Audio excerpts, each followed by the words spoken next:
Boa tarde a todos.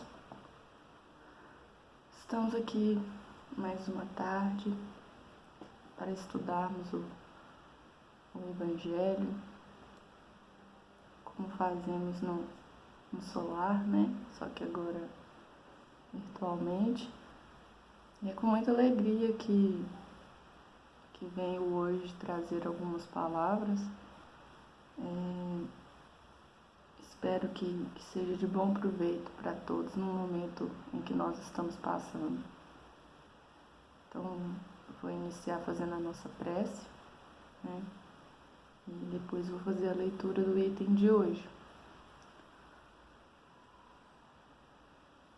Pai nosso que estais nos céus, santificado seja o vosso nome. Venha a nós o vosso reino, seja feita a vossa vontade, assim na terra como no céu.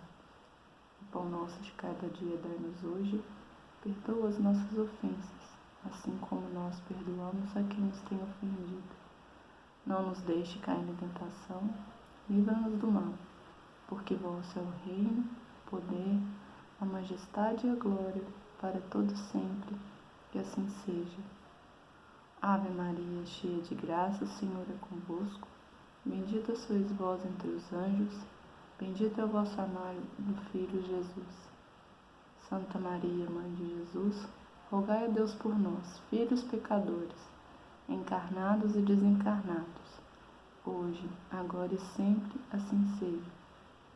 Em nome de Deus, nosso Pai, de Jesus, nosso bom amado Mestre, de Paulo de Tarso, patrono da nossa casa de oração, damos por iniciados os estudos evangélicos dessa tarde, na santa e bendita paz do Senhor Jesus, que assim seja.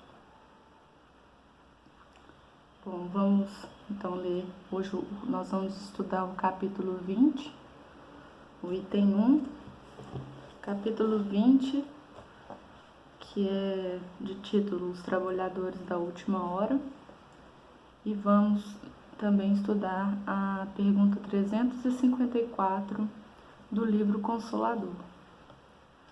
Então, o item 1 fala o seguinte: o reino dos céus é semelhante a um pai de família que saiu de madrugada, a fim de assalariar trabalhadores para sua vinha. Tendo convencionado com os trabalhadores que pagariam 1 denário a cada um por dia, mandou-os para a vinha. Saiu de novo à 3ª hora do dia, e vendo outros que se conservavam na praça sem fazer alguma coisa, disse-lhes: ide também vós outros para a minha vinha, e vos pagarei o que for razoável. Eles foram. Saiu novamente à hora 6ª e à hora 9ª do dia, e fez o mesmo. Saindo mais uma vez à hora 1ª, encontrou ainda outros que estavam desocupados, aos quais disse: por que permaneceis aí o dia inteiro sem trabalhar? Disseram eles, que ninguém nos assalariou. Então lhes disse: ide vós também para a minha vinha. Ao cair da tarde, disse o dono da vinha àquele que cuidava dos seus negócios: chama os trabalhadores e pague-lhes, começando pelos últimos e indo até os primeiros. Aproximando-se então os que só à 1ª hora haviam chegado, receberam 1 denário cada um. Vindo a seu turno, os que tinham sido encontrados em primeiro lugar julgaram que iam receber mais, porém receberam apenas 1 denário cada um.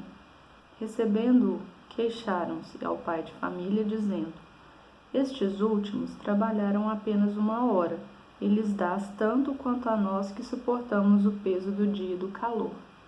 Mas respondendo, disse o dono da vinha a um deles: meu amigo, não te causo dano algum. Não convencionaste comigo receber 1 denário pelo teu dia? Toma, que te pertence e vai-te. Apraz-me a mim dar a este último tanto quanto a ti. Não me é então lícito fazer o que quero? Tens mau olho, porque sou bom? Assim, os últimos serão os primeiros, e os primeiros serão os últimos, porque muitos são chamados, e poucos os escolhidos. Mateus capítulo 20, versículo de 1 a 16. Ver também a parábola do festim de bodas no capítulo 18, item 1. E no Consolador nós temos a seguinte pergunta: poder-se-á definir o que é ter fé? E a resposta: ter fé é guardar no coração luminosa certeza em Deus, certeza que ultrapassou o âmbito da crença religiosa, fazendo o coração repousar numa energia constante de realização divina e da personalidade. Conseguir a fé é alcançar a possibilidade de não mais dizer eu creio, mas afirmar eu sei, com todos os valores da razão tocados pela luz do sentimento. Essa fé não pode estagnar em nenhuma circunstância da vida e sabe trabalhar sempre, intensificando a amplitude de sua iluminação pela dor ou pela responsabilidade, pelo esforço e pelo dever cumprido, traduzindo a certeza de que na assistência de Deus ela exprime a confiança que sabe enfrentar todas as lutas e problemas com a luz divina no coração, e significa a humildade redentora que edifica o íntimo do espírito, a disposição sincera do discípulo relativamente ao faça-se no escravo a vontade do Senhor. Então, como a gente pôde ver, nós trouxemos hoje a famosa parábola dos trabalhadores da última hora. Nós sabemos que Jesus nos trouxe várias parábolas, diversos ensinamentos. E tem algumas parábolas que são mais fáceis de interpretar e já tem outras parábolas que são mais difíceis de interpretar. E essa parábola dos trabalhadores, que é a parábola dos servidores, ela está dentro das que pode parecer difícil de interpretar, né? Ela é uma parábola assim, muito sugestiva para o momento que nós estamos vivendo, né? E a gente vê que, por mais assim, que o tempo já tenha passado em que essa mensagem foi trazida por Jesus, o homem ainda ele guarda certos comportamentos ainda apresentados nela. Por quê, né? A gente vai ver aqui, a princípio, sob o ponto de vista terreno, né? Essa parábola ela pode parecer de difícil interpretação e como eu disse, porque ela compara a princípio o reino dos céus, né? Que é onde tudo é justiça, né? Que a gente tem essa ideia onde tudo é justiça, com uma situação aparentemente injusta, né, que é a remuneração igual a jornadas de trabalho diferentes. Então a gente pensa que o Senhor, né, agiu de maneira injusta, que não está certo. Então às vezes a gente não compreende bem. E a gente ouve tanto essa parábola assim, ao longo da nossa vida, né, nos nossos estudos, e se a gente perguntar, você conhece a parábola dos trabalhadores da última hora? A gente conhece. Mas muitas vezes, se pedir para a gente explicar, a gente se embanana todo, né? Então, trazendo essa parábola para os nossos dias atuais, a gente pode fazer uma alusão ao processo de contratação, né? Em que a gente tem um contrato e é feito um contrato verbal, né? Com a pessoa, entre as partes. Então, o proprietário estipulou que ele pagaria um denário, né, X, e para trabalhar na sua vinha. E chegou o último trabalhador, né, que ele trabalhou 1 hora, ele pagou um denário, né, que é X. E na hora que chegou para pagar o trabalhador que trabalhou, digamos, 10 horas,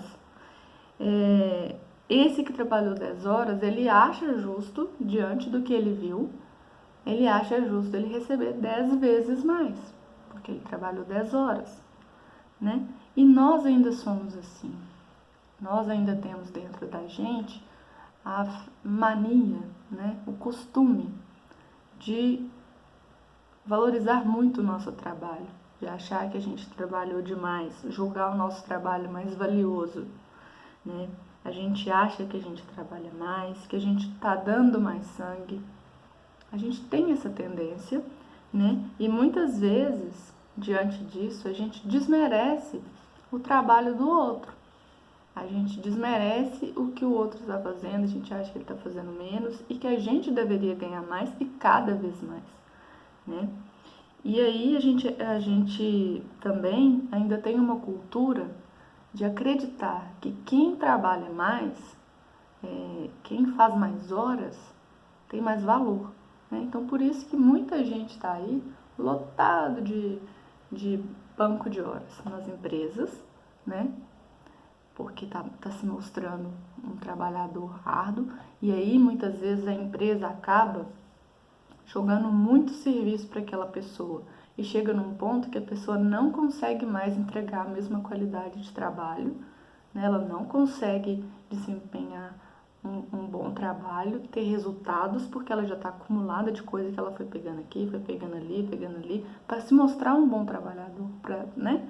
E aí acaba não conseguindo entregar e chega num ponto que essa pessoa, ela passa a reclamar do tanto de trabalho que ela tem, mas ela não para pensar que foi ela mesmo que trouxe aquilo ali para ela que deu abertura, né? Então muitas vezes a gente chega num período de estafa porque nós não sabemos impor limites e a gente quer mais, né?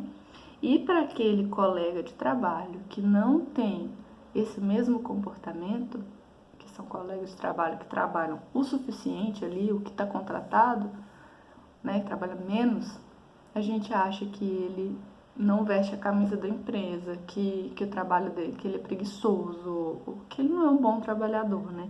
A gente tem mania de criticar, né, essas pessoas. Mas vamos voltar na parábola, né? A gente precisa entender alguns pontos importantes, alguns fatos importantes que, de fato, eles fazem uma ligação, né? Eles ligam os elementos da história com o reino dos céus. Então, vamos lá. A gente viu na parábola que tem o pai de família. O pai de família nada mais é do que Deus, né? E outro ponto importante é sobre a vinha. A vinha, nesse caso, está sendo representada, né? Representa a terra. Então, o pai de família é Deus, a vinha é a terra. Os trabalhadores somos nós, os seres humanos, né? O trabalho na vinha, aqui, ele representa o trabalho no bem. Essas horas qualquer período de tempo, né? E o salário é a felicidade, né? A gente colher os bons frutos, né? Então esse é o salário. Indo de encontro à sabedoria de Jesus, né? A gente tem que tentar entender, assim, descobrir os ensinos que ele nos deixou, né? Que para quem, como diz, tem olhos de ver, né, e entendimento do contexto dessa missão de Jesus. Então, estudando aqui, eu vi 2 pontos, 2 lições principais. Uma das lições, ela se refere ao trabalho. Então, a lição que a gente tira com relação ao trabalho é que ele é considerado bom ou ruim pelo resultado, né? Pela maneira como esse trabalho é executado, como esse trabalho é feito. E não pelo número de horas, não pelo volume, né? Não pelo tempo que a pessoa despendeu para executar, para realizar aquele trabalho. Então, aqui, Jesus, né? Deus, eles olham a qualidade do trabalho. Isso que importa, né? E talvez esse dono da vinha, né, da parábola, ele percebeu que esses trabalhadores que trabalharam menos horas, eles executaram um trabalho tão bom quanto, ou até melhor do que aqueles que trabalharam mais horas, e aí ele achou justo pagar o mesmo salário, porque foi um trabalho muito bem, a qualidade do trabalho era muito boa, né? E esse benefício, né, o benefício do trabalho espiritual, né, para quem realiza, ele conta não as horas despendidas, mas a dedicação com que é realizado, o amor, né, o prazer, a competência. Esses são os fatores que realmente importam, né? Se a gente tem boa vontade em executar aquele trabalho, né? É isso que importa. Não assim o tempo que é trabalhado. E a segunda lição que identifiquei aqui se refere ao uso do livre-arbítrio, né, dos espíritos na caminhada evolutiva. A gente tem o livre-arbítrio, né, por meio das reencarnações. Os trabalhadores da primeira hora, né, eles eram espíritos, né? São os espíritos que não souberam aproveitar as experiências vividas, né, ao longo das reencarnações, né? E eles não ouviram os chamados divinos, né, demorando mais, né, cometendo mais erros, mais enganos e causando, né, e recebendo mais dores e sofrimentos.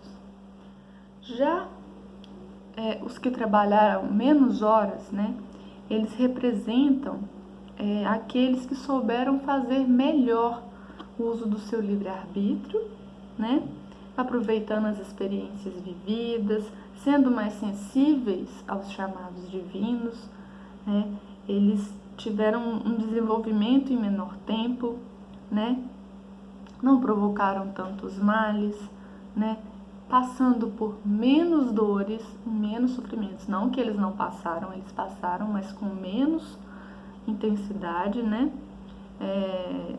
Nas suas faculdades espirituais, intelectuais, morais, né?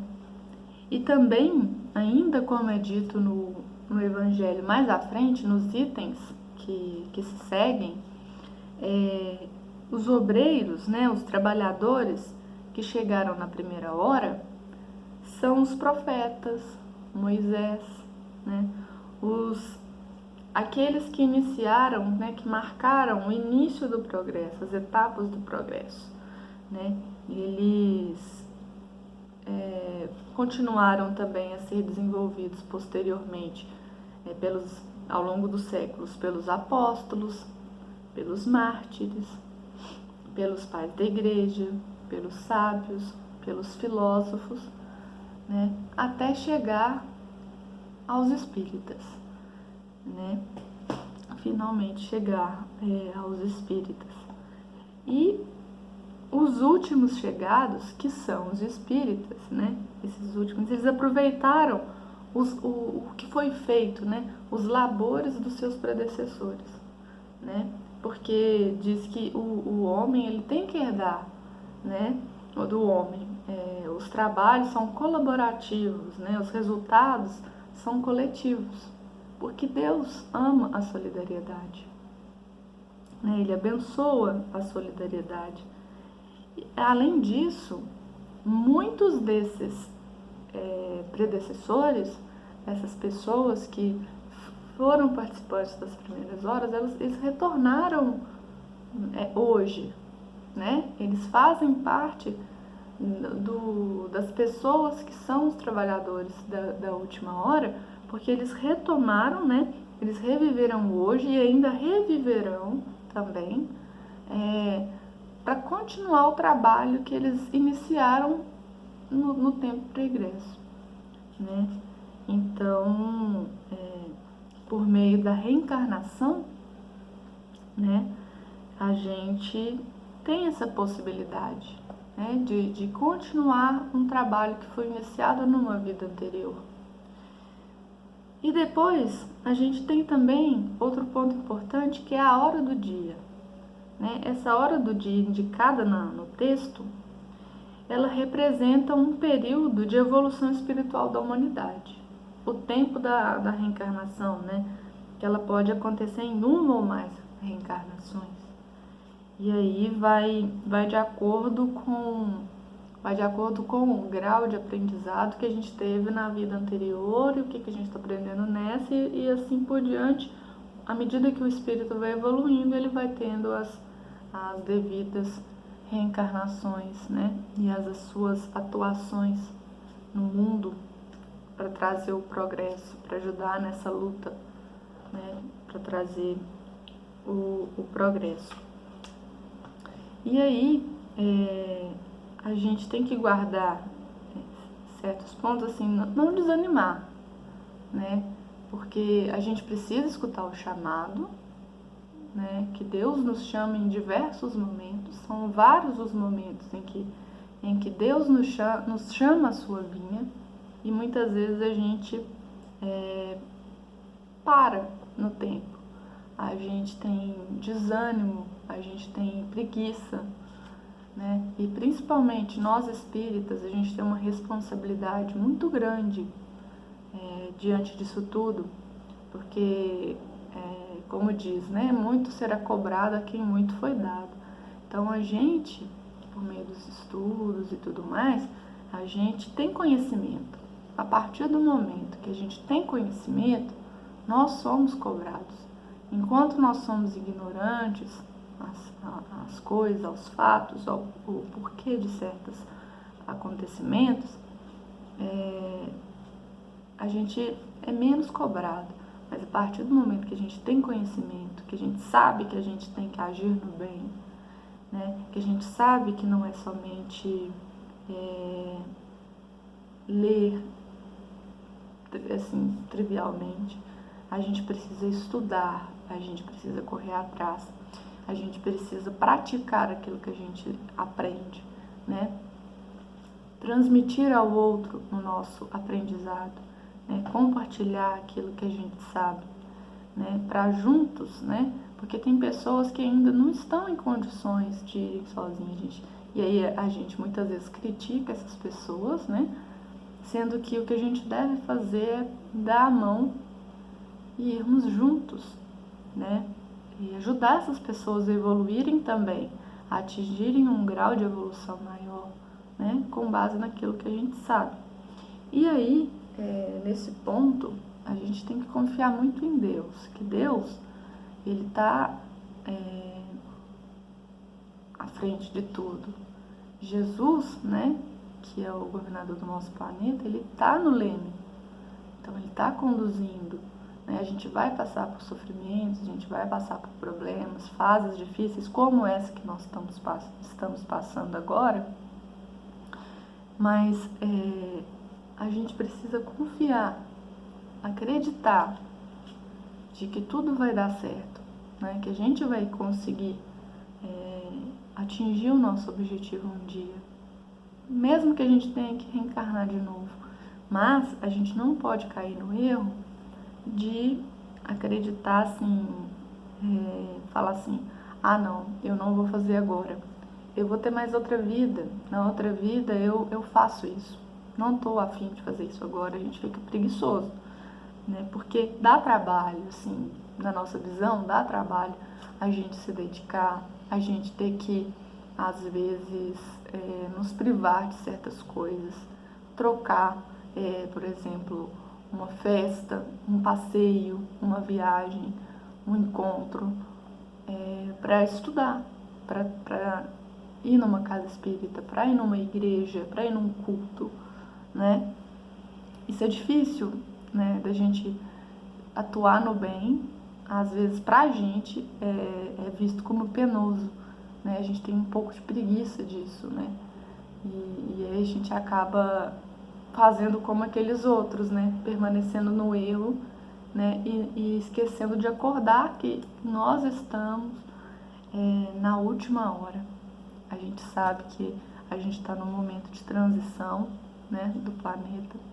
A gente está fazendo a transição do mundo de expiação e prova indo para o mundo de regeneração, né? Então, a gente precisa acordar para a vida, porque ainda é tempo. Igual aconteceu para muitos dos mártires que a gente conhece, né? Das pessoas que a gente tem conhecimento, o nosso Paulo de Tarso, né? Ele teve uma vida toda assim, ele teve um momento da vida dele que ele era cruel, que ele, né, praticou coisas que não eram legais, mas chegou num momento, né, a chave virou, né, aquele momento que ele estava no deserto e que Jesus perguntou por que ele perseguia tanto, né?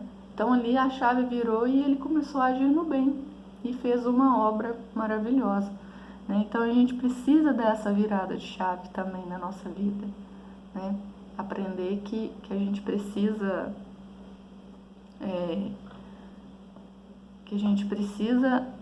trabalhar na vinha do Senhor. A gente precisa ser esses trabalhadores que trabalham com qualidade, né? Sem esperar recompensa, né? E aí eu gostaria de acrescentar aqui, que casa bem com a leitura do livro do Consolador, da pergunta onde foi falado sobre a fé, né? Que a gente viu que a fé, ela é acreditar, ela é guardar a crença em Deus, né? Que a gente pode passar por problemas, que a gente pode passar por dor, mas se eu estou com Deus, se eu confio, se eu acredito em Deus, eu não vou passar esse momento no escuro. Por mais que para mim pareça que esteja escuro, eu não vou passar no escuro, né? Porque tudo que acontece, tudo aquilo que nos ocorre é porque realmente tem que acontecer, né? E essa fé, ela não pode estagnar em momento algum, né? Em nenhuma circunstância da nossa vida, né? A gente tem que trabalhar sempre, intensificando, né, a amplitude dessa iluminação pela dor, pela responsabilidade, né, pelo esforço e pelo dever cumprido, né? E um ponto importante que também a gente pode trazer aqui sobre essa leitura é que muitas vezes a gente acha que o crer basta, que crer é ter fé, né? E o crer, ele faz parte da fé, ele complementa a fé, né? No livro O Céu e o Inferno, por exemplo, a gente tem uma diferenciação lá sobre a crença e a fé, né? A gente tem que a crença, ela é o primeiro passo, né? Ela é o primeiro ponto, eu tenho que crer, né? E aí depois a fé vem em seguida, eu creio e eu tenho fé, né? E por último, é a transformação, né? A gente saber que a gente precisa crer, ter fé, né? E nos revigorar a cada dia, né? No mundo espiritual. Então a gente não basta crer, falar, eu creio em Deus, mas eu tenho fé. A fé, ela não pode morrer, né? A gente tem que acreditar e manter essa fé. E a gente tem que acreditar e ter fé de que esses momentos que nós estamos passando vão passar, né? Então, somente para finalizar, eu gostaria de trazer aqui um fragmento do livro Pão Nosso, né? De Emmanuel. Ele traz esse parágrafozinho aqui que resume o estudo, né? Ele diz assim: a formosa parábola dos servidores envolve conceitos profundos. Em essência, designa o local dos serviços humanos e refere-se ao volume de obrigações que os aprendizes receberam do Mestre Divino. Então, gente, são conceitos profundos, né? Como foi dito, e a gente tem que passar a entender internalizar essa parábola para a gente ver que a gente faz parte dela, que a gente precisa acreditar, né? Que tudo vai dar certo e agir no bem para a gente conseguir receber o salário, né? O denário que a gente tanto almeja. Então eu vou ficando por aqui. Muito obrigada a todos. Uma boa tarde. Fiquem com Deus.